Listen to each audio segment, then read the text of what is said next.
Welcome everybody to this fourth edition of our Infrachain Summit. As some of you know, our previous edition was held in Bologna, and this edition was initially planned as a one-day event in May, but due to the health situation, we postponed it to today and transferred it to a 3 days after work virtual event. So from today to Wednesday, and really all of you can stay, have to stay until Wednesday, because we have amazing speakers and subject for you during these three after works virtual events.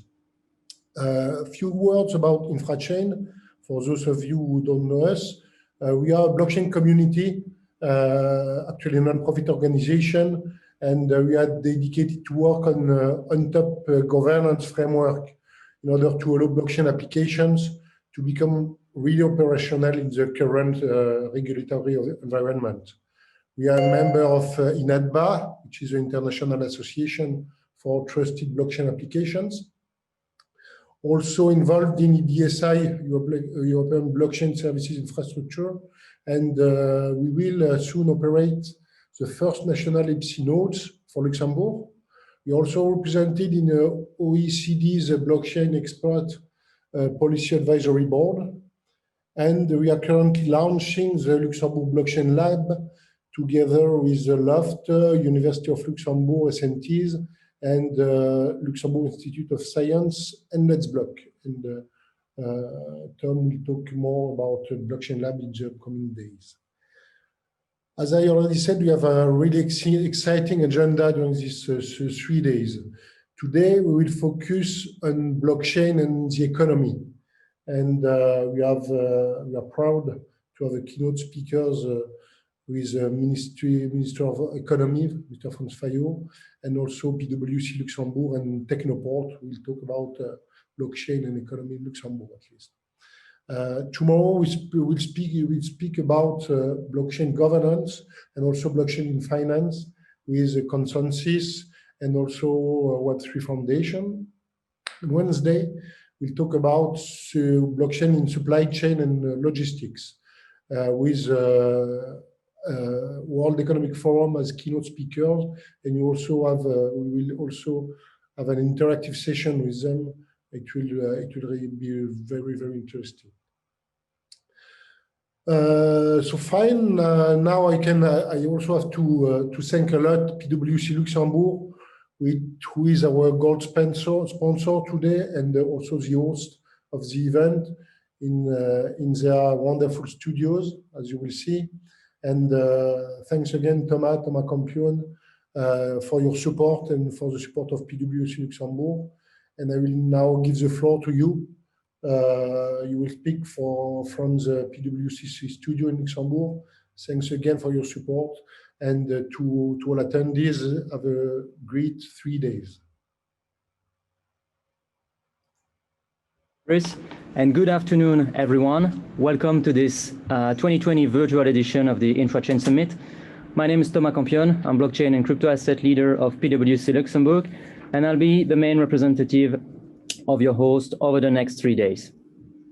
You know, when I look back to 2018, when I joined Consensus in New York for the first time, and the state of the industry at that time, which is not so long ago, when I look back and compare to the current state of blockchain and crypto asset development, I must say that I'm quite frankly amazed by the pace of changes, how the landscape has evolved, how many traditional but also institutional players have stepped in at an accelerated pace over the last couple of months.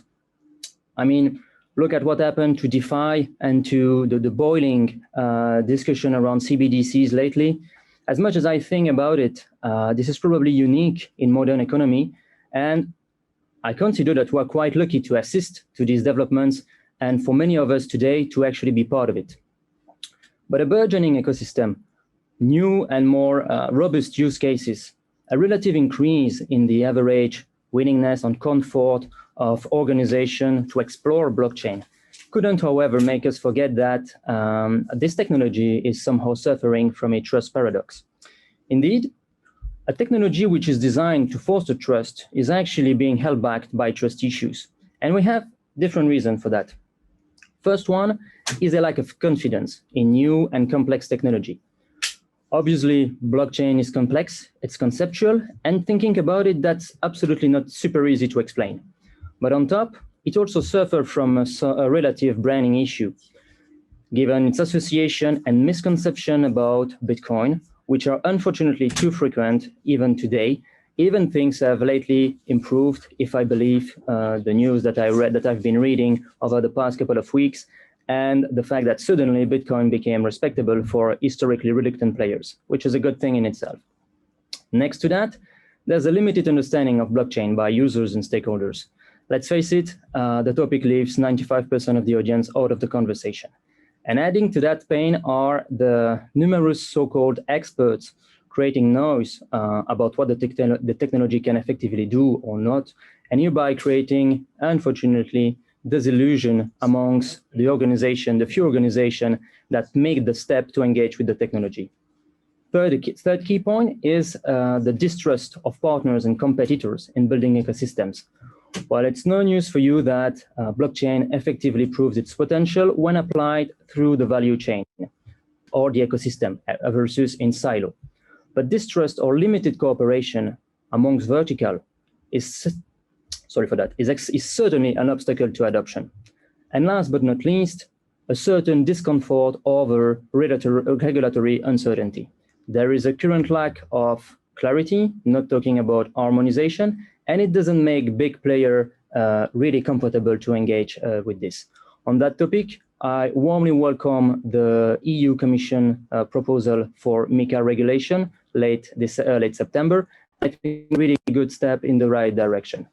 But look, this is somehow the situation to cope with, right? And some of the ways to fix these trust issues are, first, to keep pushing, of course, but that we do. And second, it's to demonstrate how this technology can effectively fix tangible issues and brings the benefits that have been promises for years now.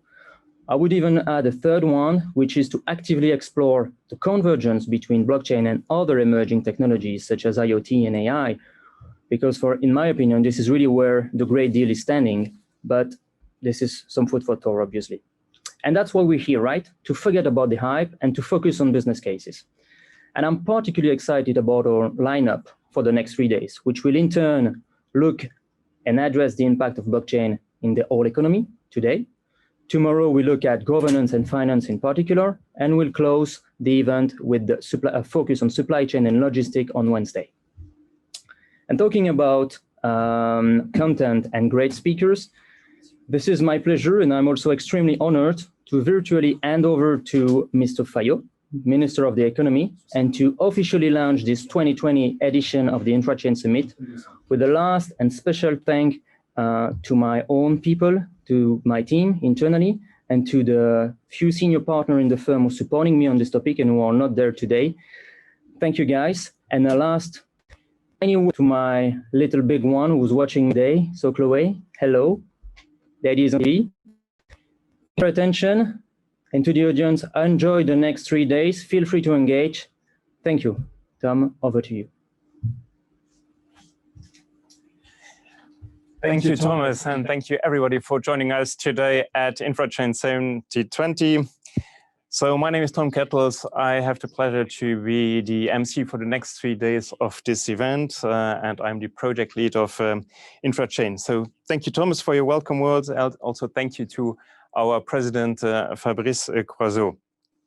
Now we have indeed a great agenda today. We have already heard some part of it from our chairman, for instance. So we will start with a keynote by Minister Franz Fayot, and after that we will hear again from Thomas, who will present the industry keynote today, who will be presented by PwC. And then we will have two very interesting use cases, the first one by Telindus and the second one by Winding Tree, before then ending with another keynote from Technoport, and then switching over to the virtual apéro. Now, with this, I have the pleasure and also special honor to announce our first keynote speaker. It's Franz Fayot, the Minister of the Economy. Franz Fayot, he was actually appointed minister after the cabinet reshuffle in February this year. He was appointed Minister of Economy, and he was also appointed Minister for Cooperation, Development and Humanitarian Affairs. Previously, Franz Fayot was elected to Parliament in 2013 and 2018 as candidate of the Luxembourg Socialist Party, LSAP. And from 1997 until his appointment as a cabinet minister, Franz Fayot worked as barrister in Luxembourg. He graduated in corporate law from Paris-Sorbonne University in 1996. Now, you know that ministers, they have a very busy schedule, and yes, unfortunately, even in this time, it's a bit more busy. So Minister Fayot unfortunately cannot be with us in person here today, but he really, and we thank him for that, he wanted to speak to you. So we will see Mr. Fayot, Minister Fayot, but it will be a message that was pre-recorded. So I invite you all now to listen to Minister Franz Fayot. Thank you. Distinguished guests, ladies and gentlemen, it is a great pleasure for me to open the 4th edition of the Infrachain Summit. I am pleased that the focus of this event is set on the link between blockchain and the economy, and in particular with supply chains and logistics. Accelerated by the COVID-19 pandemic, logistics and supply chains are engaged in a digital transformation journey. Building resilient, sustainable, and future-proof supply chains is the way forward. To address these needs, digital technologies such as blockchain's distributed ledger offers promising opportunities. However, one of its main challenges will be the industry-wide adoption. This requires collaboration in highly fragmented supply chains spread across the world. That is why it is important to provide all parties with an open dialogue platform for exchanging ideas and addressing challenges related to the implementation of blockchain technology. The Infrachain Summit is therefore a great opportunity to share experiences and to network with potential future partners. COVID-19 has highlighted the importance of well-coordinated supply chains and logistics networks. The crisis has tested their resilience in an unprecedented way. Despite the pandemic, freight kept moving across the globe. Logistics is essential for managing global supply chains. Over the past decade, Luxembourg invested continuously in the modernization of its logistics infrastructure. Luxembourg has become a prime logistics hub and an integral part of today's global supply chains. Today, we need to look forward and plan the continued sustainable growth of the supply chain and logistics sector. Important changes were already ongoing before the crisis.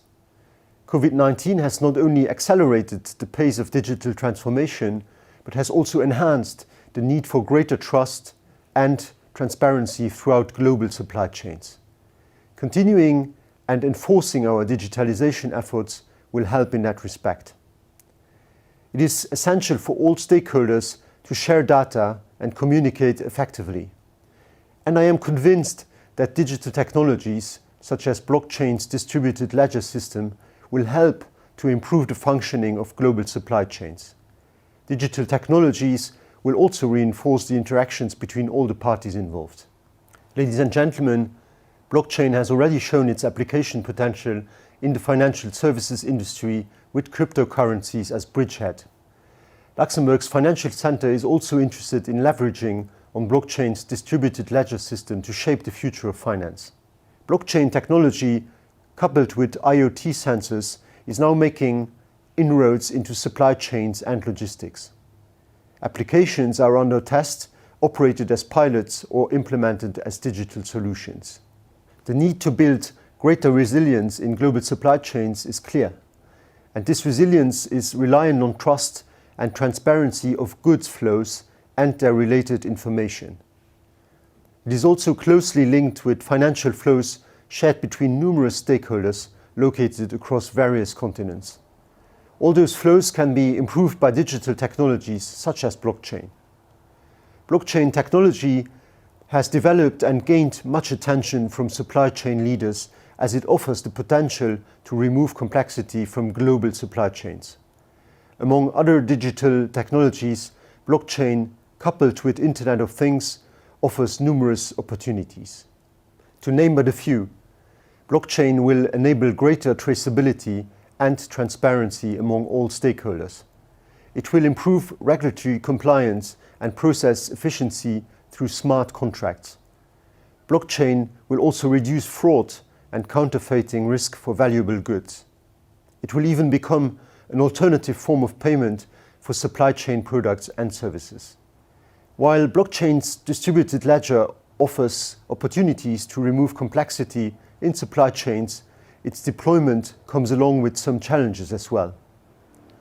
Adopting blockchain's technology will require collaborative endeavor among all stakeholders involved in a supply chain, especially among competitors. Technical standardization will be required to ensure interoperability between stakeholders. And data immutability and transparency of blockchain can raise concerns when it comes to complying to data protection laws across the world, as well as safeguarding commercially sensitive data. Therefore, companies that would like to implement blockchain solutions to their supply chain operations should follow a clear governance and guidelines. In this respect, I look forward to learning more from speakers taking part in this event. Luxembourg's government is looking with interest at blockchain technology as well as supporting blockchain's business applications. The Ministry of Economy is supporting blockchain's business applications through its innovation ecosystem. Companies established in Luxembourg can benefit from tailor-made financing schemes to state-of-the-art ICT infrastructure and skilled IT people. They can also easily find R&D collaboration partners. The country's size, agility, and determination to be on the cutting edge of new technologies makes it a perfect living lab for testing innovative solutions in a real environment. Before concluding, I would like to thank the organization team for the smooth conduct of this event, especially taking into account the special circumstances we are currently living in. I wish you all a fruitful exchange of ideas and a successful summit. Thank you.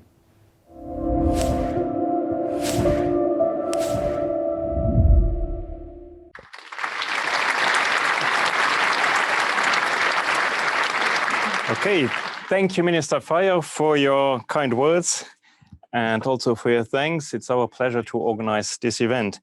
And after this political keynote, we now have an industry keynote, and I welcome again on stage Thomas Campione, and this time it's my pleasure also to properly announce him. So Thomas, he is the blockchain and crypto assets leader of PwC Luxembourg, and as part of his involvement in the PwC network, Thomas is actually the Luxembourg representative in the PwC Crypto Accounting Working Group, the PwC Global Crypto Committee, and the Global Blockchain Community. And Thomas is qualified as a chartered financial analyst and successfully went through the Blockchain Technologies Executive Program from MIT School of Management. Thomas will be very busy actually during these 3 days, because he's not only doing now the keynote, he did already the welcome, but he will also actually moderate the virtual apéro at the end of each of our sessions. So with that, it's my pleasure to give you the floor. Thomas, your turn. Thank you, Tom, and welcome back, everybody. Me again, but I promise it's almost the last time that you see me today. And in the next 15-20 minutes, and as part of this first day dedicated to blockchain impact in the overall economy, I'm going to present you the main output of our PwC Blockchain Economic Report 2030, the first of its kind, labeled Time for Trust, the $1 trillion reasons to rethink blockchain. And I will cover the main area of the report, but please keep in mind that the full report is publicly available on our website, so feel free to get your own version, to dig into the details, to familiarize yourself with our methodology, and more than happy to have a dedicated session separately or a one-to-one to discuss those details. But some preliminary consideration that I'd like to emphasize before. Next slide, please. So first, in this report, we are actually gonna explore the impact of blockchain from a net basis. So we're gonna look at the net economic impact of the technology on the global economy. And this has two key implications. First is that we're going to take into account some of the displacement effect from technological development, i.e. activities that are becoming redundant or completely obsolete. And second point is that we're going to focus on economic value added of the whole economy and not only looking at the figures from the blockchain figures. It's really important that we stress that because you may think and you may consider that the figures that we're going to show today are quite lower compared to what you can read from other publications on the market. The point is that we decided to take an approach to look as we really wanted to stress and to emphasize the net value creation of this technology on the overall economy. Second point is that in this report, we also decided to focus on a neutral scenario, a reasonable scenario of development of this technology, which is assuming a reasonable uptake over time. And next to that, and as part of this scenario, we also made the judgment that COVID-19 will not have a significant impact on the blockchain economic contribution over time.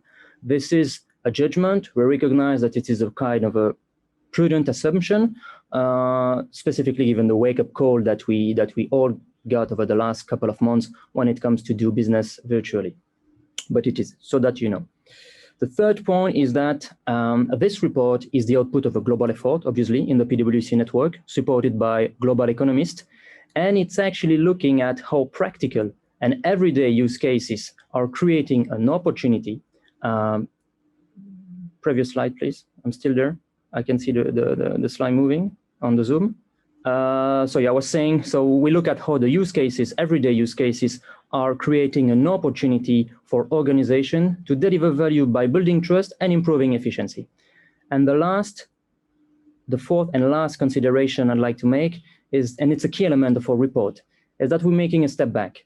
We're looking beyond Bitcoin, to which the technology has long been exclusively associated, because I mean, there's no big deal with Bitcoin, it's perfectly fine. But just to stress that we make a step back and we look at the potential for cutting out intermediaries, improving trust among stakeholders, transparency, efficiency across organization as value driver. I mean, organizations have been rethinking the way they operate for a while. I think everybody has been reading about digital transformation of some sort over the past couple of years, and the pandemic has clearly accelerated many disruptive trends, such as a shift towards more digital ways of working, communicating, and transacting with customers. And in such environment, and more than ever before, it's about winning trust. And for two key reasons. First, it's a business priority. Business has always been about trust, and trust in the digital world is pretty fragile. I like to think about blockchain as a digital trust enabler. It's a no-brainer, so really a business priority. Second point, it's about the business benefits that you can get from the technology. Of course, I'm pretty conscious that switching to blockchain mindset or effectively implementing the technology is not an overnight process. It's facing many challenges, starting with the mindset. But massive benefits are expected from it. And I strongly believe that aside from the cost efficiency, just the process streamlining dimension, we should also consider the technology as potential for growth. So, that being said, we are not set with the preliminary consideration, so let's dig into the report itself with a short agenda. We're going to start with the big number, or net expected impact of the technology in terms of contribution to global GDP by 2030. We will then move to the big five, which are 5 of the most impactful vertical or use cases that shall generate this big number. We're going to then drill down to some country data in absolute terms and relative terms, and we're going to also see where Luxembourg is standing in that picture. Then we're going to have a snapshot in terms of industry, the most impacted sector, and last but certainly not the least, we're going to look at the impact on job creation. Next slide, please. So the big number, few things on this slide. Based on our working assumption, hypothesis, and variable used in our model, we expect a net contribution of blockchain technology to global GDP of 1.76 trillion by 2030, roughly 1.4%. Again, keep in mind, and I will repeat it a lot, keep in mind that we are talking about a net impact. So typically, the 66 millions that you see on the slide expected for 21, we're typically indicating that we are in a massive investment period by early adopters, which for some have started to reap the benefits of the technology, but still need their business to scale to get more of that and to increase the return on their investment. Another key data point on this slide is 2025, which in our reasonable/neutral scenario is the window for the what that we expect for the technology to become mainstream, meaning that majority of the business will use it in some sort. And starting from there, we expect a steep acceleration of the net impact of the technology to global GDP in terms of value-added contribution. So 2025 is really a tipping point. This is based on current available information. As we said, we did not consider COVID-19 as an additional layer to speed up the process. It might be, but this is a reasonable scenario. All right. Next slide, please. Oh yeah, next slide. We have another kind of drill down in terms of evolution of the contribution, and we can clearly see an acceleration of the steep starting 2025. All right. Next slide. So the big five. Breaking down on this 1.76 trillion number, our results actually show that mainly 5 applications will account for the majority of this impact. Provenance, to start with, which is almost accountable for 1 trillion, so tracking and provenance of assets, for example. Next to that, payment and financial instrument for above 433 billions. Identity is the third one with more than 220 billions. And then we have 2 other applications which account for something like less than 10% of the overall impact, and we'll come back on that, which are contract and dispute resolution and customer engagement. Coming back on details on each of them, provenance and tracking. In this field, obviously, the promise of blockchain is here to provide full visibility, seamless transaction flow across the value chain, as the minister has mentioned it, improving transparency, pinpointing fraud, counterfeit, but contamination as well. It's pretty current, but also ensuring customer safety, demonstrating efforts to be socially and ethically responsible. More or less, this application also bring great opportunities for businesses and organizations to demonstrate, and to be sure about that, to demonstrate that they act as they say they act, with key application in sustainability, food safety, or impact investing, to name a few. And an interesting point here is that the few organizations who already have started to implement typically food origin and tracking solution, what they quickly realize is that they saw an incremental sales for the products which were within the proof of concept of this supply chain application. So it's also interesting to see that it resonates on the customer side. More and more, we have this need as a customer to know exactly what we eat more than ever before, and what more convenient than just flashing a QR code on a piece of I don't know what, and to know exactly the whole story behind what we eat. I mean, it's, in terms of user experience, it's also very interesting. Next to that, we have payment, second pillar, payment and financial instrument, second largest expected impact. So it's no news for you. Obviously, blockchain through Bitcoin at the time was all about permissionless peer-to-peer transfer of value. In the meantime, solving for the double spending problem. But over the years, and new protocols being developed, this of course started to resonate a lot in traditional capital raising in the payment industry, at central bank lately, with interesting new topics such as tokenization, stable coins, central bank digital currencies. So, getting a lot of traction lately. The benefits here would be all about financial inclusion, fractional ownership of assets, removing of the transaction frictions, more transparency in the economy through CBDC probably in the retail form. So yeah, a lot going on. And honestly, I'm not an economist, but I would easily bet on a far bigger figure for this application by 2030. Just looking at all the developments you see in terms of regulatory landscape in Europe, but also in Asia and in the US, which is the main obstacle to massive adoption in this field for the moment. Third pillar is identity, which is the third most impactful application with more than 224 billions. Our results here shows massive opportunities to streamline identity credential management with significant cost efficiencies on the one hand, but also fraud reduction and prevention on the other one. Obviously, the concept of self-sovereign identity is probably still far away from us, but the simple idea for an individual to be the true owner of his own data, whatever they are, and to be able to manage access and control over it, obviously open the door to massive opportunities in the field.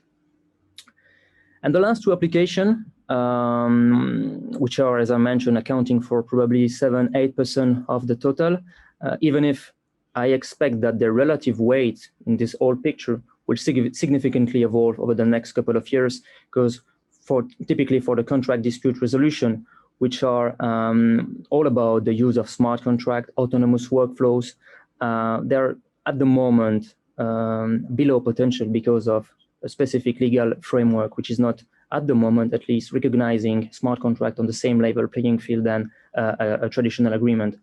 So with time, I think that the relative weight of this dimension will evolve. But here, obviously, the promise is what? Is to provide seamless contract execution and to remove the burden of the human factor in demonstrating non-execution of contractual provision, for example. And we see great potential in removing friction in commercial agreement and also removing counterparty risk in transaction, for example. But as I said, for that and to have a mainstream and to have a broad impact in this field, we need the legal recognition. We need smart contracts to be legally binding agreement. There's a lot in progress, but there is a fragmentation across jurisdiction in this field. And last, but certainly not the least, even if on this picture it's the least, customer engagement, which is the fifth and last area where we believe the most impact on value generation. Here, actually, we look at not only how blockchain could somehow drive a revival of loyalty program by digitalizing the right to those programs to provide for digital storage and also the marketplace to spend them, but also in conjunction with native crypto assets. It can also provide if I can say so, the condition for new customer-centric strategy, where clients suddenly become an extension of the brand or an organization and can be rewarded for doing so. And we are creating a closed-loop ecosystem, by the way, dramatically increasing engagement of your customer and also decreasing your marketing expense because all of a sudden you can use your customer for doing so. So that's a bit in a nutshell, in a broad nutshell, the 5 applications that we believe, and based on our figures, we believe will have the most impact in the next 9–10 years. Next slide, please.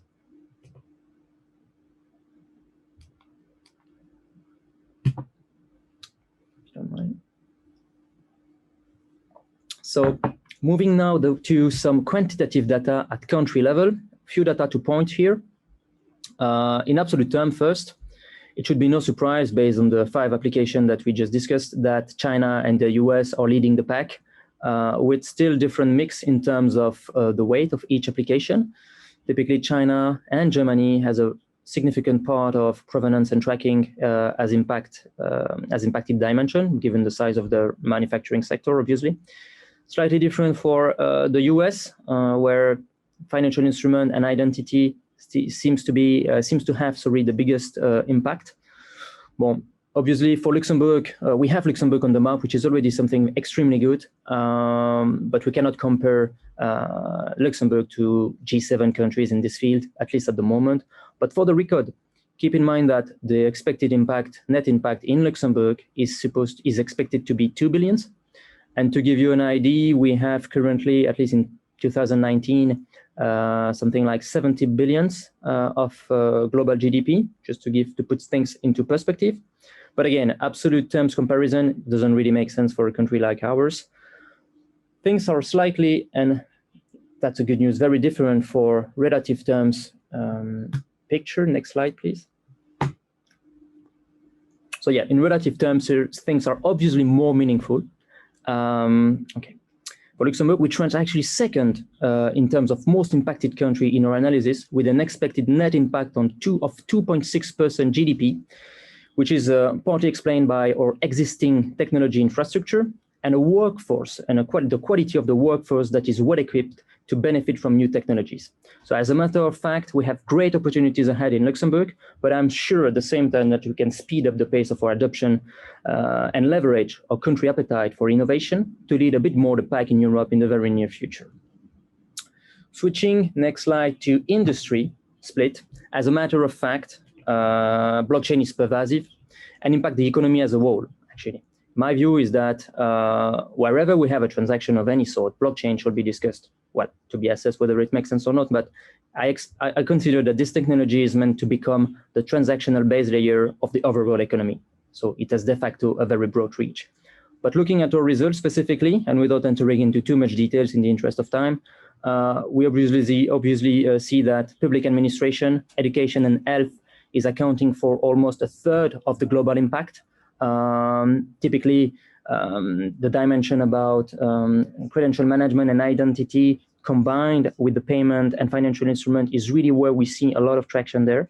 And a point of attention here is that, again, I'm stressing that those figures are not savings. These are additional value created via the utilization of the technology. So it's not of investment cost and change in stakeholder landscape.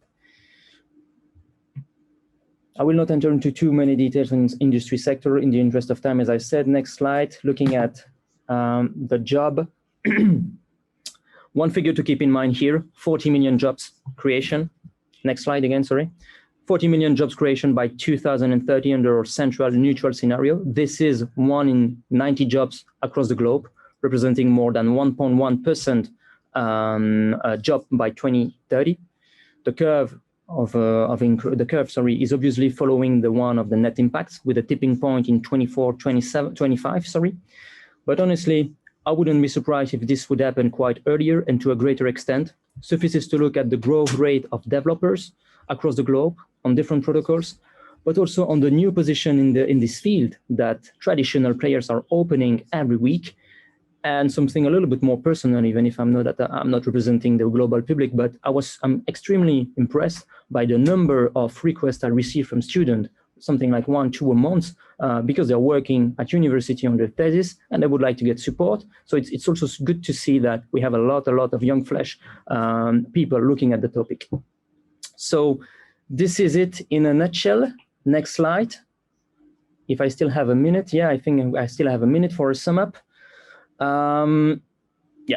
So in a nutshell, the key numbers of our report. So one big number, 1.76 trillion by 2030. 5 key applications: provenance and tracking, payment, financial instrument, identity and credential, agreement, dispute, and loyalty and reward program.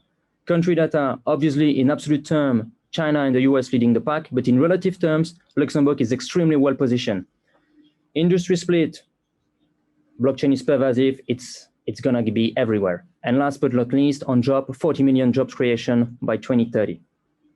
So that's all for me. Conscious it was a lot of information in a very short amount of time. Thank you very much for your attention. Happy to discuss any of your questions during the daily wrap-up or in one-to-one.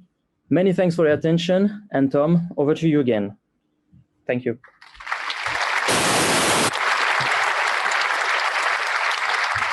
Thank you, Thomas. Thank you, Thomas, for this insight. And yes, very interesting numbers indeed. And so we will actually now come to very interesting information and actually to reward our audience also for their patience and for staying for us with for the 3 days. We organize a contest. You probably saw it in the announcement. So each day we will have 2 questions that are directly related to the presentations of the speakers. And to participate, you just head to infrachainssummit.com/quiz, and there you can answer the questions. And at the end of the 3 days, you will have answered to 6 questions. You must put your email. Very important, the email address that you put in the quiz must be the same than the one you use to register, because only participants in the summit can actually also participate in the quiz. And the winner will then be announced on the last day, and the winner will be the one who the first, so the quickest, actually has the 6 correct answers. So the first one to correctly answer all the questions will be our winner.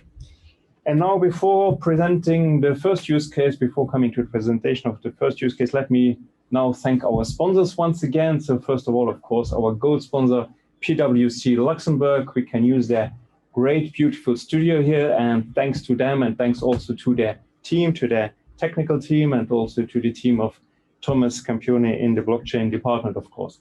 And also thank you to our silver sponsors, NetService, Telindus, and Tomorrow Street.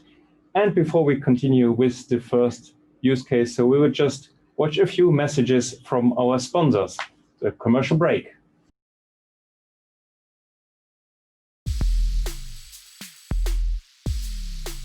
Etherna, blockchain made simple. Etherna offers an easy way to integrate blockchains with any customer applications. Etherna guarantees full application compatibility and interoperability with the client's existing IT system. Etherna ensures faster transactions, reduced costs, and greater compliance with GDPR directives. In addition to API interfacing services, Etherna offers products designed to provide a registration certificate on the blockchain for all file types, be served. Perform secure online voting via blockchain, e-voting.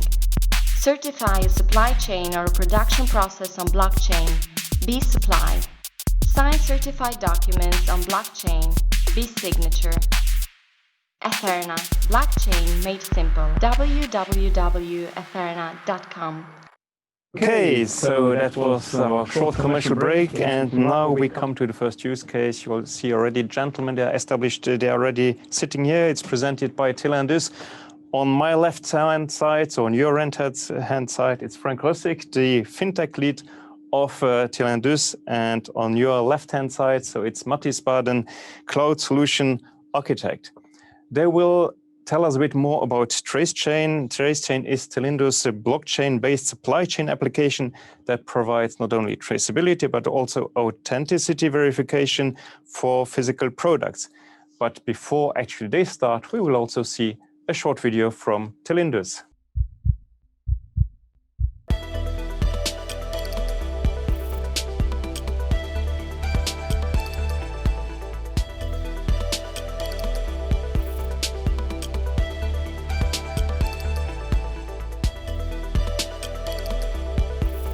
Telindus.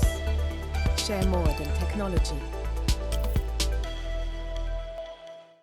So we have this manufacturer of swivel rings, and that challenge, actually, they sell thousands of them in the market in Europe.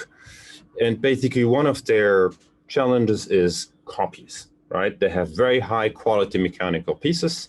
So how do you warrant actually that the quality is really non-copied? i.e., is it not a copy from some region in the world? The other thing is basically, by tracing these rings, you can also look at the resale.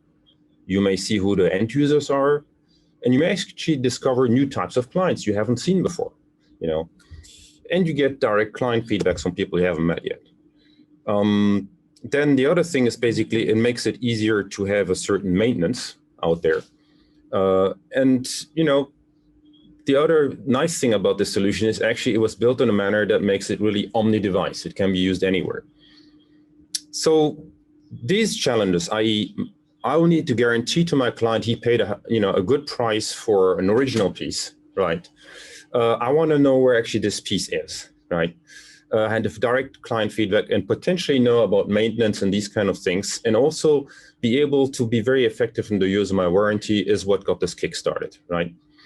So, Mathis, what kind of initial solution came up in your mind when you heard about these challenges? Just, you know, why did actually blockchain even make sense for you? Yeah, so of course in this case, tracing is one of the main ideas that come up rather quickly. So if I want to know where a product has been, if I want to have an idea about what has happened with this product, how long it is actually already around, how often it has been exchanged, things like that, we immediately talking about tracing.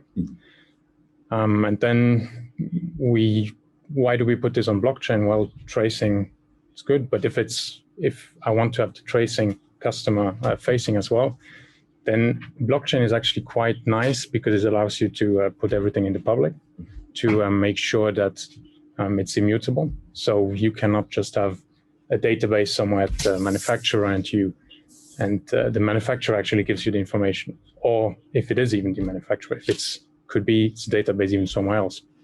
So in this case, blockchain immutability, the distribution of it is quite nice for tracing for our use case. So actually somebody could change a central database, but once it's on chain, it's very difficult to change, right? It's more difficult, yeah. That's the whole trust thing we've already actually heard about it. So. Okay. So, I mean, at Proximus Telindus, we have for a few years of experience in this field, and the way we approach this is basically we work with different chains. I'd say 10 plus chains. And I see it a bit like if you go to a race, you first need to go which race you're going to race before you decide which car you're going to use. And in blockchain space, it's kind of the same thing, right? You don't decide which chain you're going to use before your use case actually emerges, right? So that was very helpful. And it's really important in the way we approach any blockchain issue or challenge we have. We are not linked to anything. I mean, we're, we kicked off the first Hyperledger chapter here in Luxembourg. We're part of the EE Enterprise Alliance kickoff. We are not validator for Ripple.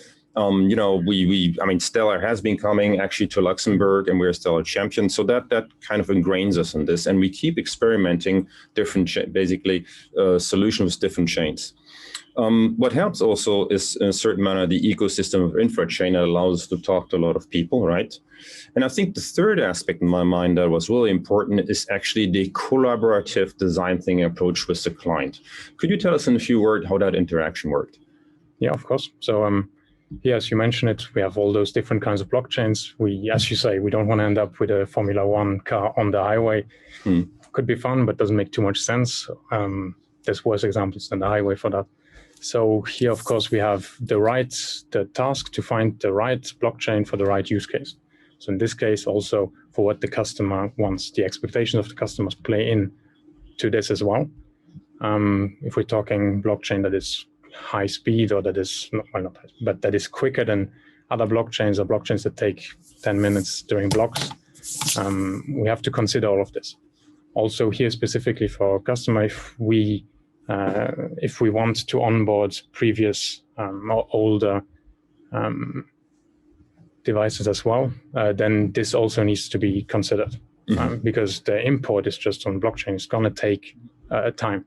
And we had this in this case where for a while we were just importing older objects into it. So if we could now go to slide number 3. So the other interesting thing is when you build a blockchain solution, actually it needs to be value driven, as we alluded to. It must create value for a client and have design thinking. But the interesting thing is that blockchain is often a tiny piece in the puzzle, right? Maybe only 10% of the solution, right? What about the rest? Yeah, the rest you have to interact with the blockchain. You have to build everything around that you need. In this case, we did quite a bit of that, as we're going to see on further slides. Most of it is to make the task easier on the user or easier on the blockchain itself. But of course, we have to build all for a specific purpose. It depends on the purpose a bit, but we have to build around that to try to get most value out of the whole thing. So out of these blockchains, and obviously we build other things like match chains, and we figured out we built it on 3 different blockchains, and only at the 3rd chain we figured out we had found a chain that we actually needed. So why Stellar? In this case, Stellar is because on one hand side it's fast, so we can do operations rather quickly. On the other hand side, it's also comparably not too expensive. So fast, affordable. So how would you describe fast? Maybe we can go to the next. That's a great slide we want to be on. What is fast in the blockchain world? Our blockchains in general are not that fast. So here, if we look at Bitcoin, we talk about minutes between blocks. If we look at Stellar, we are talking about 3-5 seconds, as they say, to validate a transaction. So that already means that the user is not waiting in front of a spinning wheel for minutes. Because in real life, how it looks, it's actually you take the mechanical piece, you emboss it with a QR code or a number, right? And basically you could use your mobile, scan that, and basically scan it to the chain. or call the chain and it will tell you, yep, that's exactly that kind of mechanical piece. It's an original and that's where it has been, right? Yeah, pretty much. Yeah. And that, you cannot wait minutes from this, right? It must go immediately. Ideally, yeah. And if, depending on how we build it, if you want to say you have someone who is handling a large number of devices, they don't want to wait the entire day for everything to be in. Right. And to regularly come back and check. So the interesting thing is it could also be used by accountants, right? If they basically look at the inventory of a company, you know that it's exactly that mechanical piece, right? Yeah. That you had a year ago and or it's a new one and you have a shared proof basically. Yeah, of course. I mean, here we have a specific example with a specific customer here, but it could be adapted to work with other assets, with multiple different assets and so on. So this is something we wanted to have in it, to be able to be flexible with it and not to be too constrained. So, and there's thousands of these pieces basically floating around. So one of the qualities of a chain must also be able to handle a lot of transactions. In this case, especially, as I said, we had so we have, let's say, the daily loads, of course, and then on the other hand side, we also had the import, an import phase that was running for a couple of days, just to get everything on. So. You alluded to costs, right? So could you, in a few words, tell us what's actually the cost of running a chain? Cost of running a chain, yes. You have here in our case, you of course with every blockchain you have, with most public ones at least, you have the cost of just running a transaction. So you have that on one side. On the other hand side is everything, as I mentioned before, what you build around the, let's say, the ecosystem a bit of your specific application. All of this, if it's running on servers, you pay server costs and so on. Right. So running the transaction cost on a chain, give us a range. How much difference is there between chains in terms of transaction costs? Oh, I don't know the exact last numbers, but here, Stellar, we're talking couple cents, I think it is, for transaction. Okay. So actually it's negligible, right, in terms of transaction costs, right? It doesn't really matter. It's not something that's going to affect it too much if we do 10 or 2 transactions. So if you could go to the next slide, please. If you could give a very quick, because we just have a few minutes left, tech overview, how did you actually build this? Yeah, so we have on one hand side, we have the users, of course. They interact with an API through a web application. This API, that's basically where our logic is in. We have a database to allow us to interact even quicker with the user. We have an SDK, and then on the other hand side, we have the Stellar blockchain. So the SDK is basically the piece we use in between our API and the blockchain. Okay. And if we now look at the next slide, right, could we just talk quickly about the cloud technologies on which it's based? So here we have leveraged cloud for this. We have CI/CD, so continuous integration, continuous deployment, in here, which just reduces the effort on our side to actually deploy the new version. So we can pretty easily come and say, okay, we've done some changes to it, we've improved it, we bug fix or whatever, and then say, well, now we deploy it. Here in our case, it's with a simple git push, of course, authorized and authenticated, all of that, but that's pretty much how it works. Another key part here is database. We have in cloud some storage, which we use for accelerating, which is also here. We have no maintenance. So we have no physical servers. We don't need to take care of servers. It's a service. So this is actually a blockchain, but also a cloud use case in a certain way. Yes, we combine the two to provide this application. So if we look at the next slide, there's this basically the Stellar interaction. A few words. How does that work? Essentially, the users interact with the API. Every user has an address, right? Every user has an address. Yes. So if they have a swivel in their box somewhere, it will be allocated to their address, right? Their Stellar address. Exactly. If it moves from one person to the other, then it changes address, right? Yeah, exactly. Yeah, and every swivel has its own code, right? Exactly. So the swivel, the asset is identified through its serial number, and the user is identified, as you said, through its public address. So we can with those two, we can easily find out where the swivel, where the asset was. So you don't know the user, but you know how many users it has gone through. You know which anonymous user it is right now, maybe how many they have, right? If you look at the blockchain part, yes, exactly, exactly. Well, tell us about the other part. Yeah. Well, we have, of course, as I said, we have a database to accelerate the whole thing.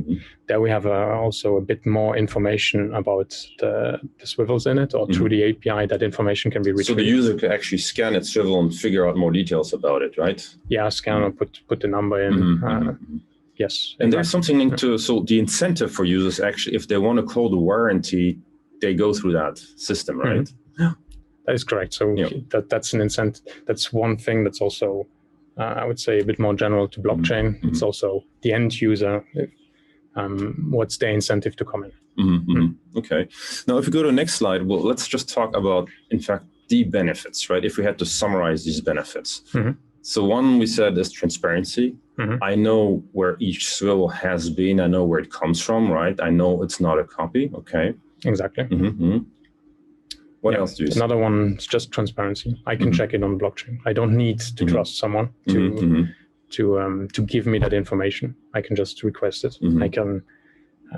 I can also build it myself if I want to. Also, I know that it's not going to be changed. So everything that comes to the blockchain is going to be appended at the end. And I can trust that nothing in the middle is going to be manipulated. Okay. And that I think is very powerful for blockchains. Good.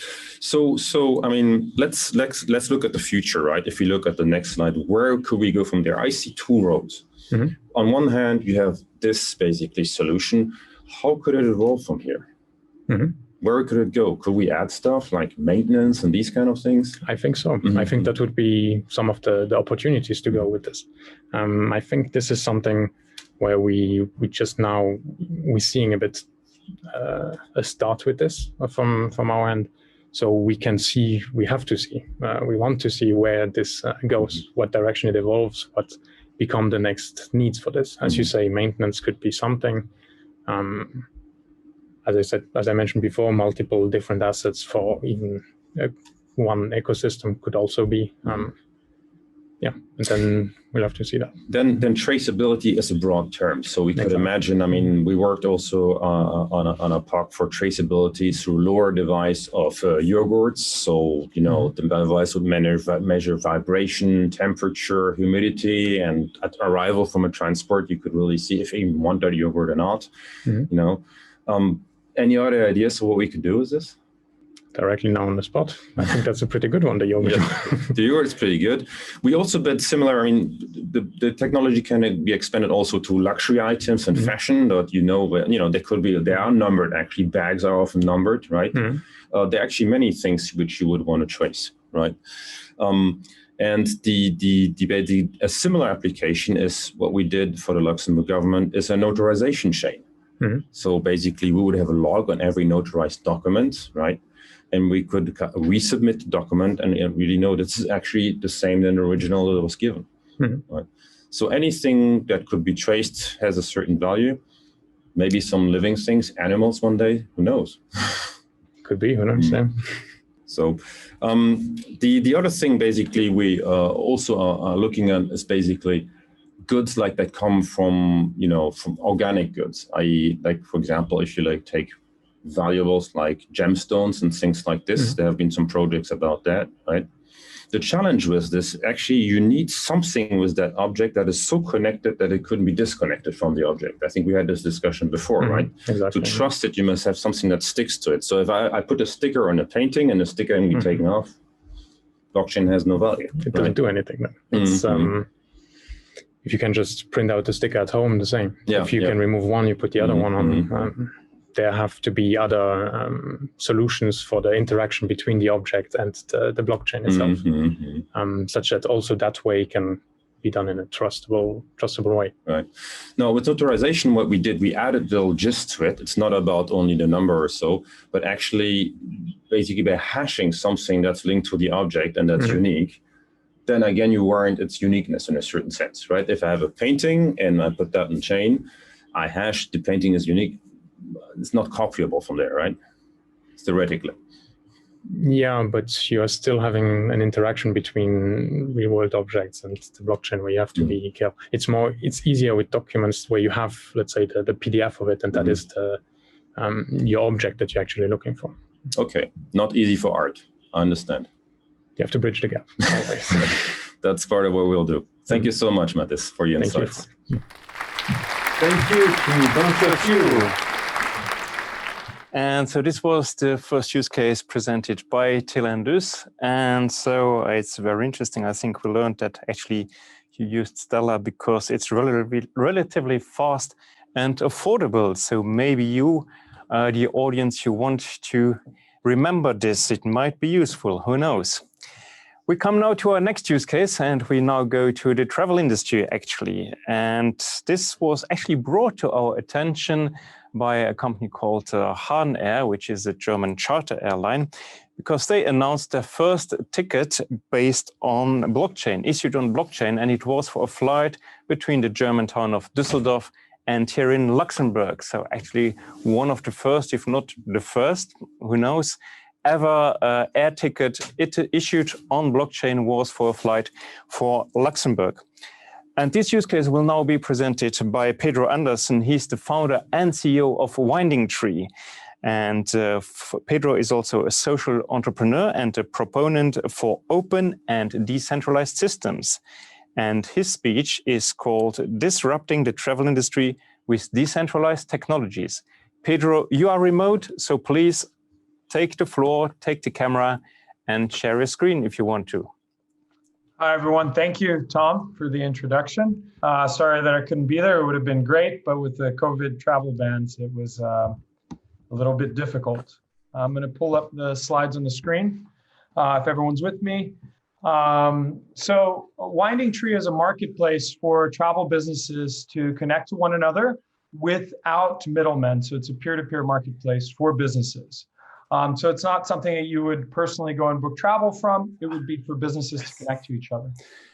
So the idea for Winding Tree actually came about out of result of being a travel startup working in the space and coming into the problem of intermediaries having too much power in the space. My co-founders had gone through Y Combinator, which is one of the biggest incubators in the world for startups. And they had encountered this wall that was built around the travel space and accessing inventory. And we had an idea for an open marketplace. And the question that I had at the time was, if you have an open marketplace, what keeps you from eventually becoming the middleman? Because once you have enough critical mass, you will take over the market. And that's what led us into, this was 2015, 2016, researching what technology we could use, which naturally led us to Ethereum's public blockchain. So if you're looking for tamper resistance, manipulation proof, blockchain, Ethereum was definitely, and still is, I believe, they're just launching layer 2, very, very decentralized and very hard to tamper with, right? So we selected Ethereum and set off to create an open marketplace for the travel industry. Now, the problem that that I was referring to when with the issues that we encountered at the beginning in working in a closed market is that traditionally in a marketplace, a middleman plays a role of owner and kind of manipulator of the market in exchange for some key services. And these key services are discovery, they connect you with others in the marketplace, trust, they verify participants in the marketplace, and payment, some way of knowing that you're going to get paid at the end. So if you're using Amazon, for example, you don't wonder if the item's going to show up, or Amazon, the vendors, the suppliers on the Amazon's marketplace don't wonder if they're going to get paid, right? They know, okay, Amazon's going to take care of it, right? But in exchange, Amazon has a lot of power. They can delist vendors, they can move vendors down, push their own products up, and they can manipulate the market in their favor. And it's not just Amazon. I'm not making them out to be a bad guy. It's the way marketplaces work, right? App Store is the same. They can push players out, move their own products to the top. Or in the case of Uber, as a very limited marketplace, they could do away with the supplier side altogether and just replace them with self-driving cars, right? Now, in the travel space, this issue of a middleman having too much power to the point where it was a detriment to the industry, it's much more evident. Hotels in the travel space pay 20 to 30% commission fees to intermediaries, and these mega intermediaries, mega OTAs, online travel agencies, they're the largest spenders of Google ads in the world. That's how much you're competing with. For airlines, for every $15 that an airline takes home on a seat, an intermediary GDS takes home upwards of $18. So you're looking at countries actually bailing out airlines due to the COVID with taxpayer dollars and everything. At the same time, you had these intermediaries cashing out like crazy, milking the industry for what it's worth, right? And really holding back innovation using 40-year-old legacy computers and so on. So our idea was to create a marketplace that was open, no walls, open for all participants, no barriers to entry. We don't have to, we can't be the trust component in this marketplace because we would have that power. If we were the ones vetting, doing KYC and choosing who gets to enter the marketplace, we would by default be an intermediary. So the big challenge was how to do a marketplace in a decentralized environment and open environment and give them these core benefits. Now, discovery is easy for helping businesses find each other. You can do that pretty straightforward. And we also found that listing of the content, images of the hotels, information about the seats, all that could be done with traditional technology. But the hardest, most important part where blockchain technology was critical, specifically Ethereum's public blockchain, was the trust component and the verification of businesses. Since we're dealing in a very big industry with enterprise players, we couldn't fool around and take risks. So we created a technology that allows for businesses to self-verify without having to depend on us.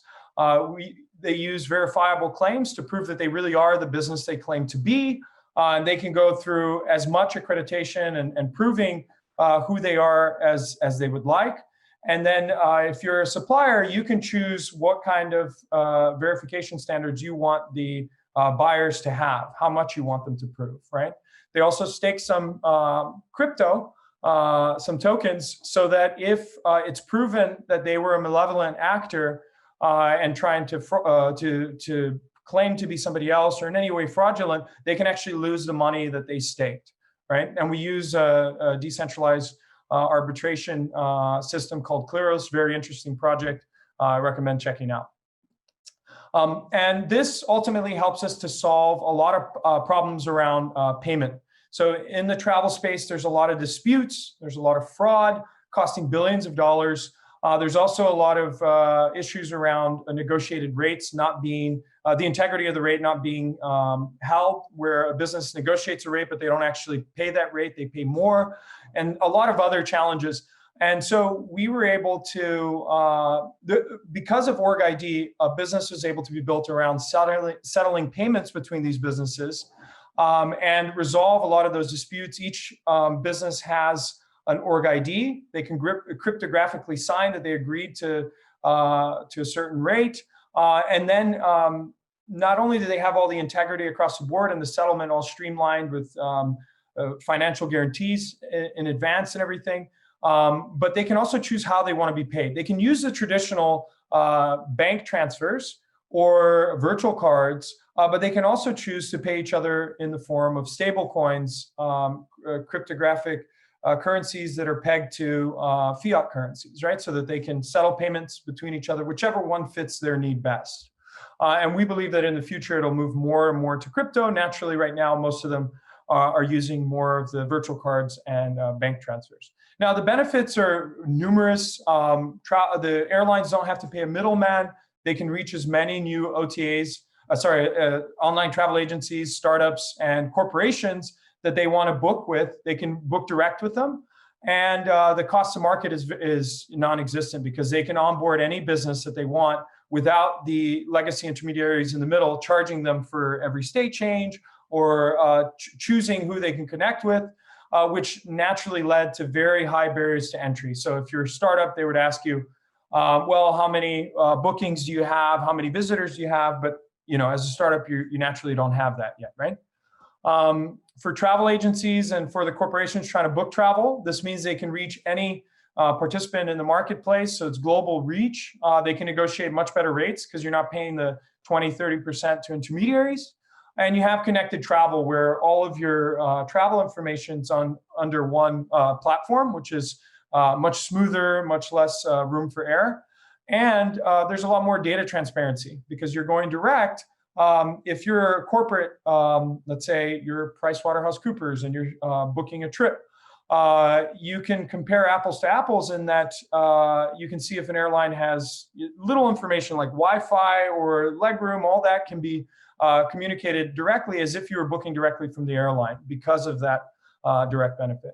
Hotels are really the classical David and Goliath story where they get the raw end of everything. They pay really high fees and very little information, almost nothing, is transferred over from the point of the booking to the actual hotel, which means that it makes it very hard for them to increase the level of service and the value that they provide you. But that data is still collected and held by these legacy intermediaries and leaked and all kinds of other problems due to the old legacy stacks. So we eliminate a lot of those barriers by using this open marketplace because the businesses are connecting direct. They can choose who they want to work with, white label and black label businesses. And again, they have the automation so they can onboard new customers at almost no cost. And all of this technology is open source, which is very critical when you're dealing with a broader project like this with a lot of key stakeholders that have their inventory being listed and so on. Open source means higher security, and it also means that technology, you don't have to take my word for it. You can go and look at our GitHub and check it out for yourself, right? And so we have a lot of partners that have come on board, as Tom mentioned, Han Air, who booked their flight to Luxembourg as the first destination. And the cool thing about these companies is some of them may have done other blockchain projects, but this is, for all of these businesses, is the first decentralized public blockchain interaction that they've had. So all of this is being done in Ethereum's public blockchain, which a lot of folks, back when we started, were saying it was impossible. So you're seeing a lot more validation from big companies and governments, as we've seen in earlier talks today. So there you have it. That's what the marketplace does for the travel industry. There are no fees. It's much faster to onboard new customers. There's almost no cost to that. It's really secure. The businesses can all know who they're communicating with, stay in full control, and blacklist and whitelist businesses they don't want to work with. And the platform's live today, so it's not like a white paper from the 2017's days of blockchain. And we've actually carried out a proof of concept between Ernst & Young and Air Canada, where they're able to book directly from them, which means that now they can scale out and connect to all the other businesses on the platform. And with one simple step of creating this org ID, and all the other businesses on the platform that have it can do the same. This is a lot of cost saving and a lot of the benefits that I mentioned earlier. And with the world becoming more and more digitally connected as we are today, virtual conferencing, the need for trustworthy verification is becoming increasingly more critical and vital to working in this new age, right? If you look at just last year, there was the case where a Lithuanian scammer, guy in Lithuania by himself, invoiced Google and Facebook to the tune of 100 million. And he was actually able to pull it off to a great extent, right? So you're looking at some of the biggest tech companies in the world still vulnerable to this digital world. And with more businesses moving to digital, there's a need for increased trust. And you're seeing a lot of governments in Luxembourg, along with Estonia, Georgia, British Columbia, and Canada, doing projects in blockchain to try to provide security and trust. And one of the things that org ID, the core protocol that we've used, that we've invented for Winding Tree, it's completely free and it's open source. So actually anyone can take this technology and use it outside of travel, right? And what it would allow them to do is to prove that you're a business in good standing, prove that you represent a company you're claiming to be. You're able to sign documents. you're able to prove accreditation, your affiliation with a certain organization and your level of accreditation with it.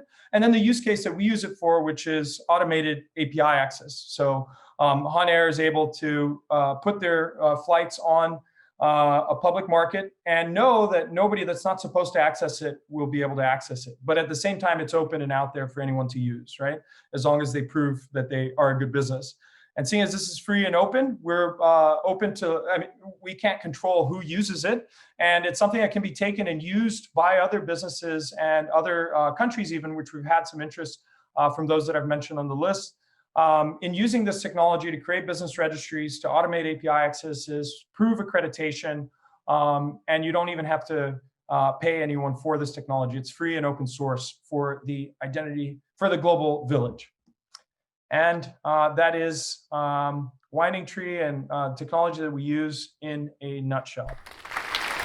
Thank you, Pedro. Thank you very much for your explanation. So we see that also in the travel industry, blockchain is about to disrupt some things. And what's interesting, the travel industry, there are a lot of SMEs also active. I mean, just think of, well, hotels. They're often family-owned. And so the question is, how can you promote blockchain technologies with SMEs? And now here in Europe, how can we promote it with European SMEs? And this is something that the project called Peers to Blockchain actually analyzed. This project has investigated the strategic impacts of blockchain as a disruptive technologies for SMEs, operational and transactional business model across 3 EU regions, in the Algarve, in Andalusia, and in Luxembourg. And this is now our final keynote, and this is presented by Olivier Zephyr. Olivier Zephyr is a PhD and a business advisor at Technoport, and he's a technology business incubator in Luxembourg. And you have seen it before, actually together with Vodafone. They're also one of the joint venture partners of our silver sponsor, Tomorrow Street. And with that, I give the floor now to Olivier. Thank you, Tom, for the introduction. So first of all, I'm very glad being here today, being able to introduce as a technology business incubator what we did in a European project. So quickly to recall, as a senior business advisor, my everyday activity is to screen startups, meet potential industrial partners. I need to have an active business intelligence, meaning technology.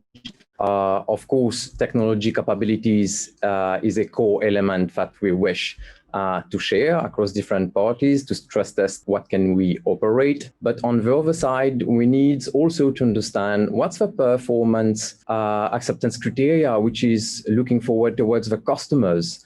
And one of the questions we had with this project, PS to Blockchain, was we have startups within Technoport, hosted within Technoports. We meet with our partner, Tomorrow Street, potential technologies that can be groundbreaking.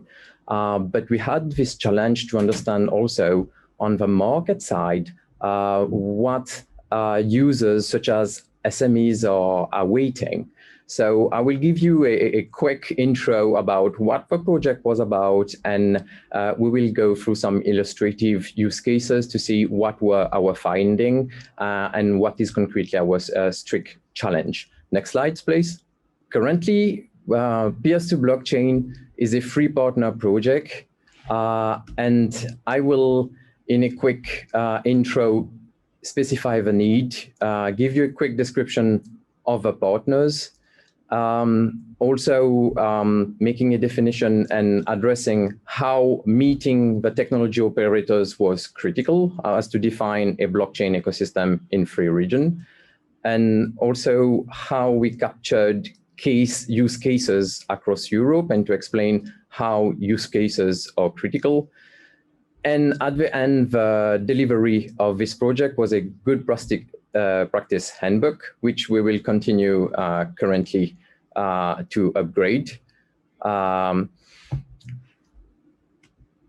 Thus, I will give you now an overview about the need. Next slide, please. So I took a quick metaphor, you know, working on a day-to-day basis with startups and industrial partners. I foreseen that a value proposition Canva could describe really under a critical mode, what's the need currently today when we speak about blockchain and decentralized technologies.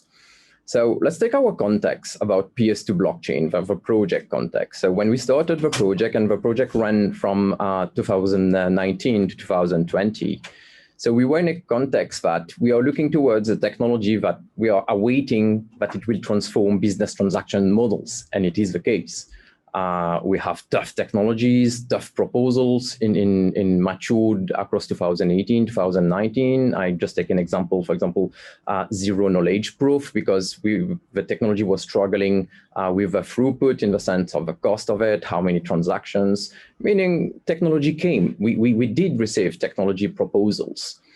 But analyzing technology proposals and stating that we can create so many gains creators on the square side, on the left side of the Canva, there were so many gains, but at the end, these technologies didn't make the customer job to be done. The issue was we have technological capabilities, but the cost of deploying it is significant, and you should have enough pain relievers so that currently the proposal matched clear demand on customer side. So this was the first statement in which we came up to understand what about SME adoption and blockchain technology.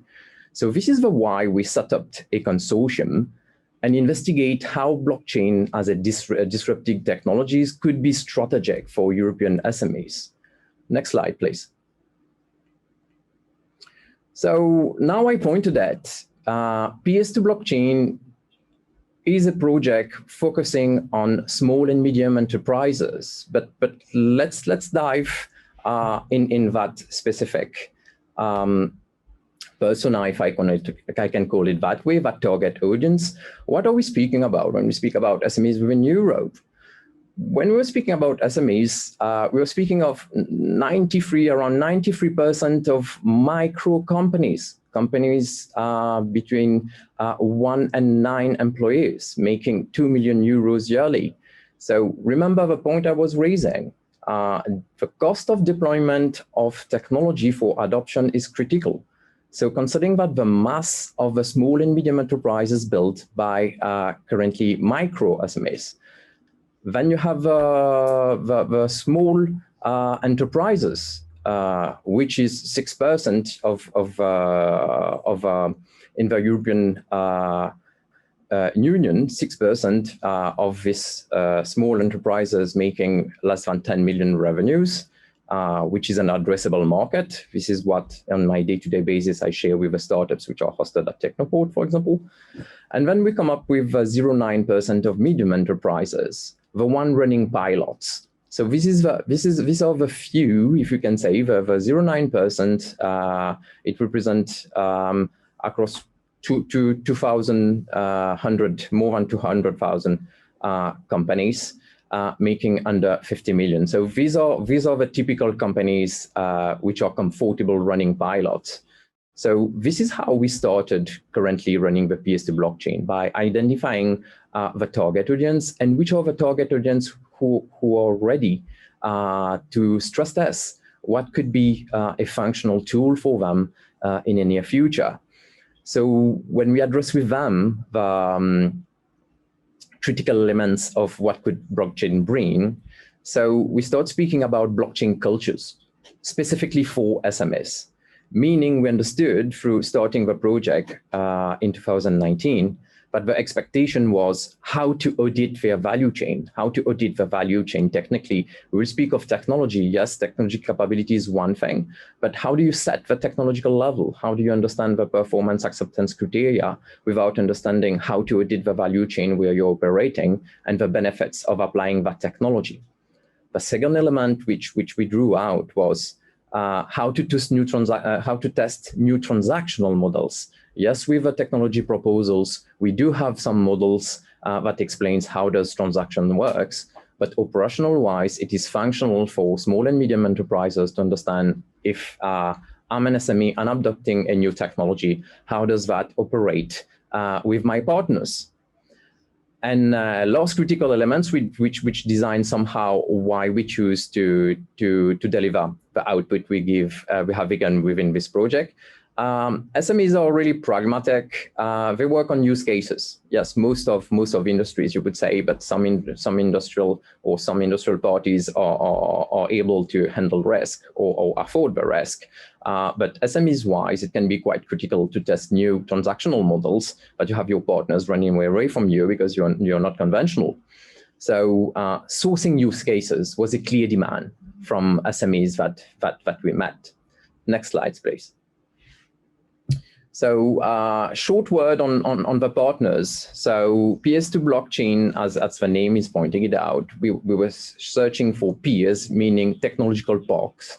Technoport is a technology business incubator. We form part of much associations being represented by what we call technological parks. The Andalusia region has a technological park, and we understood each other when we were carrying out our business intelligence scheme to understand how can we operate decentralized technologies and blockchain with SMEs. Quick word about Andalusia Park. As you will see, I try to draw out the quick data to understand what the context we are speaking about with such partners. Our partners was based in Malaga. They have a population almost equivalent to Luxembourg, but their region is much bigger. There are 8 million population. But our interest was to understand their configuration in terms of economic configuration. The players, they have significant numbers of SMEs running in the tertiary sector, and much also significatively in the secondary sector. More or less 30% of SMEs running in Andalusia works in the secondary sector. The second partner came from the Algarve, which has a population less than Luxembourg, focused on tertiary sector. But as you see, they have a region surface which is twice as much as Luxembourg. But we were seeing a match in the terms of expectations and understanding of application of that technology.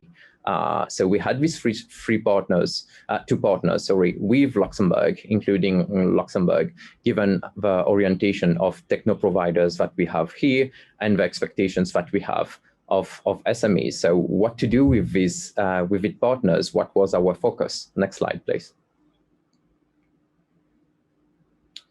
So our focus with these two partners being in Luxembourg. So we use a European scheme which allow us currently to host several events across our different regions with the first mission of matching cross-regional clusters, meaning exchanging with ecosystem of blockchain providers, blockchain operators, and potential blockchain users, meaning basically meeting these companies, the providers, and as the end users to understand which type of specification you should be sharing before understanding what could be implemented as technology in terms of providing user functionality in a near or mid-future. The objective of that was to currently support that value chain of innovation for SME, because the clear statement we have with our blockchain providers, partners, as blockchain end users was, this is still considered for them as an innovative project, because again, it's not considered as a conventional technology, it's considered as a new technology they wish to stress test, so as to understand how we can perform better with it, other than the specified indeed technological capabilities. And the goal for us as a consortium was to be able to capture and publish representative use cases, because this was a clear demand by the SMEs that we met. They said we operate in a given industry, we qualify them under different types of typologies. When you speak to SMEs, the typology is the sector I work in and how far the technology is currently adopted within my value chain and how it is conformed to my partners. Next slide, please.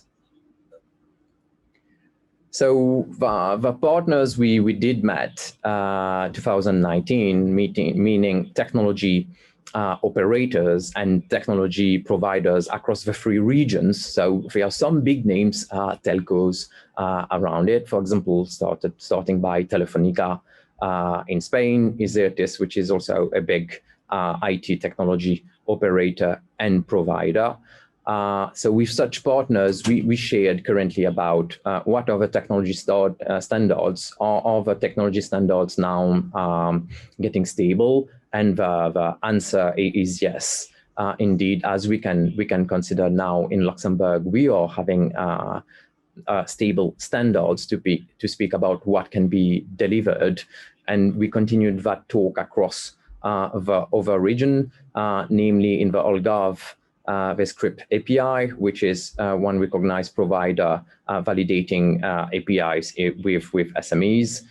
Decreed, which is another provider also validating decentralized technologies. In Luxembourg, we did work with Intech and Grandthornton to speak about what are the current status of standards and distribution ledger technologies.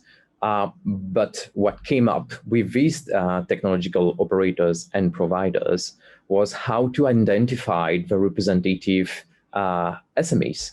What could be representative use cases where they could, with us, also showcase what practically the technology is bringing, but not to a sole end user, but to the end user and also within its value chain. Next slide, please. So we took with our partners, we formalized a sourcing campaign within the events we were participating in. So meaning big blockchain conferences within Europe, or on my day-to-day basis when I'm meeting my technological partners, meaning SME partners, operating parties. We operated a sourcing campaign to be able to pinpoint which of the industrial areas where we were able to map where we had critical application of decentralized technologies and blockchain, and starting to have some feedbacks to speak about use cases. So 4 of them quickly came out from the 3 regions. The first one, which been much pointed out through the summit, it is indeed supply chain and logistics application. I do believe that now we do have some necessary feedback to be able to say there are significant cases there which says that the technology is bringing the expected added value. Still, we are speaking under the validation that you're able to onboard your partners within it again. Second area was customer retail applications, where much feedbacks, where we were able to grab much feedbacks from our 2 European partners. Some application use case that we have here in Luxembourg, and I will illustrate it also quickly, briefly, is in the creative industries. There's much expectations over there regarding indeed some specific areas, and this is what currently needed when we speak about SMEs. Yes, we can speak about creative industries, but we need to understand currently what are they struggling with, or what could bring an added value to them. For example, in the creative industries, about digital rights management, saying that I said a whole pane currently of techno providers or what could be applied, but I think within the DRM we can get to the specifics of industry headaches, which are how to finance new project, how the technology can be meaningful to find new ways of financing project or tracking projects. A 4th area which came out, and let's put us back into the context. We started late 2018 and 2019 to scout for use cases, and we have significant use cases in public administration. I won't illustrate it here today, but we did have much cases in that area. Next slide, please. So coming to the concrete illustrations, one of the area which clearly came out within the Andalusia region was one of the players which we met, which is a technology provider, which is the University of Cordoba, which work in the agro-livestock production systems engineering. So it was a research group, but they had a significant numbers of industry stakeholders within the livestock in which they work with. And they were having that project at this time, which was called a shared beef project. So the shared beef project was about providing a technology infrastructure so as to allow the different players within the beef and cattle supply chain to deploy precision agriculture solution. So you have SMEs, which were agricultural companies, which were able currently to share data across the different stage of managing their cattle. Another example which came out was in the customer retail application use case, development of blockchain solution for managing loyalty programs, a project called Kilometros token platform, where each time you take 1 kilometer by bus, you have equivalent in loyalty plans. And the last one, representative use case, we have from a startup from Luxembourg, Keynote Music, which is developing a stock exchange for music royalties management. The impact is that they are bringing a new solution for record labels, which are SMEs, and their right owners, which are micro companies. So in a nutshell, I was glad to be able to concretely give you a few examples about the use case we were able to grab. But I invite you to currently to consult the blockchain good practice handbook that we did publish. Next slide, please. You can go to blockchain, ps2blockchain.eu, where you will have a representative use cases that we were able to and deliver through that project. Thank you for your attention and looking forward to the Q&A. Thank you. Thank you very much for your speech. Sorry for interrupting the audience while they were still providing you applause. Now, it was very interesting. So we learned, for instance, that your project was actually involving the countries of Luxembourg, Spain, and Portugal. And again, this may be something, well, maybe who knows, you want to remember that as well.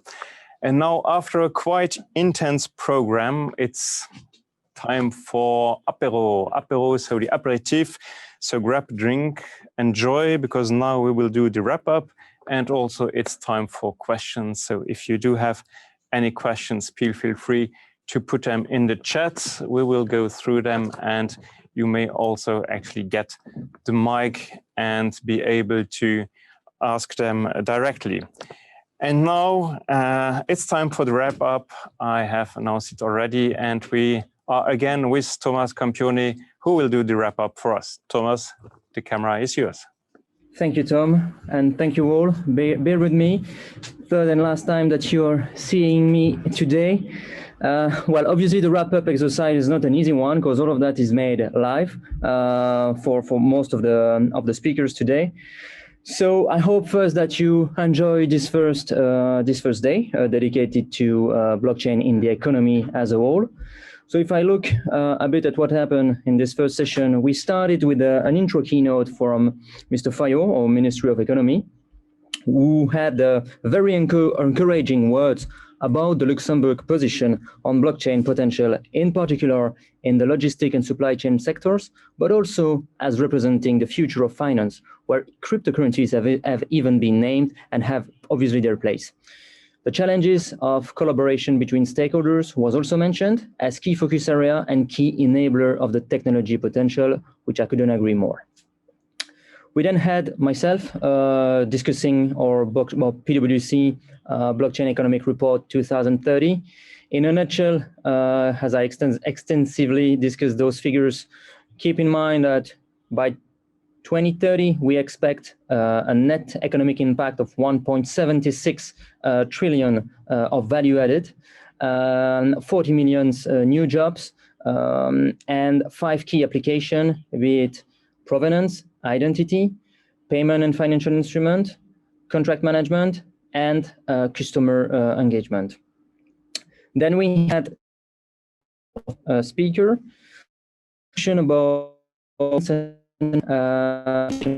using Stellar as fast and affordable blockchain infrastructure. There was also an interesting point made by Frank about what I would qualify as last mile problem, looking at the off-chain, on-chain data feed and the need to have oracles, ensuring that the data stored on-chain are effectively data that you can rely on. That's a key issue. These oracles could obviously be IoT captor, for sure, but bodies or specific accredited players could also play such a role as well in the future. Very interesting discussion again, and which are echoing, the main dimension of our report about provenance, which is supposed to be the key impact dimension in the next few years in terms of blockchain application. We then had Pedro presenting Winding Tree and blockchain-based marketplace for the travel industry, leveraging Ethereum blockchain, public blockchain, and cutting out many intermediaries in this industry to doing things faster, cheaper, and more securely, while also allowing participants of the network, of the industry, to reach new clients and to generate new revenues. On a more funny note, I also noticed a free ad for our friends at EY. So no big deal, guys, but next time it's not gonna be free. And last speaker, Olivier, who presented Technoport and the Peers to Blockchain project, which is promoting blockchain technology for implementation in small and medium-sized enterprise. So very interesting discussion as well there, as obviously SMEs probably don't really have the robustness of big groups in terms of balance sheet to engage in those big transformative projects. But at the same time, look, if we look at the glass half full, they have the agility to explore this topic. And this topic also represents for them a way to growth and to target more market. So very interesting perspective for them as well. And lastly, Olivier discussed the blockchain good practice handbook that is available on Technoport website. So feel free to get it, some reading for the rest of the week. This is in a nutshell what we've been discussing today. So a lot of information, great use cases, very encouraging figures, and also very encouraging statement from our Ministry of Economy. So a lot of good news.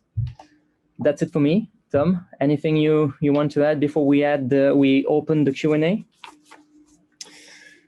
Thank you, Thomas. I think this was indeed very exhaustive and a very good wrap up of quite a long session already. And no, I think we can come straight to the Q&A. So we are connected live to you. So please feel free to put your questions in the Zoom. It's still very quiet for the moment, but don't be shy. We still have our speakers here with us as well. They're not in the studio anymore, but they are still there somewhere with us. So the floor is open for questions.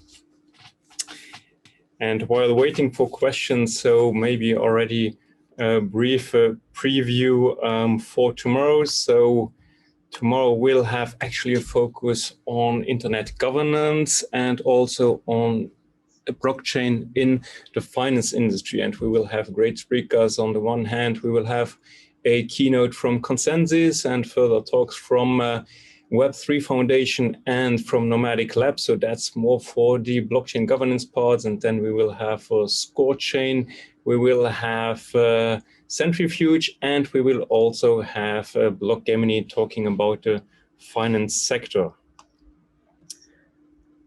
I see a challenging wrap-up coming. Obviously, we have even more speakers than today.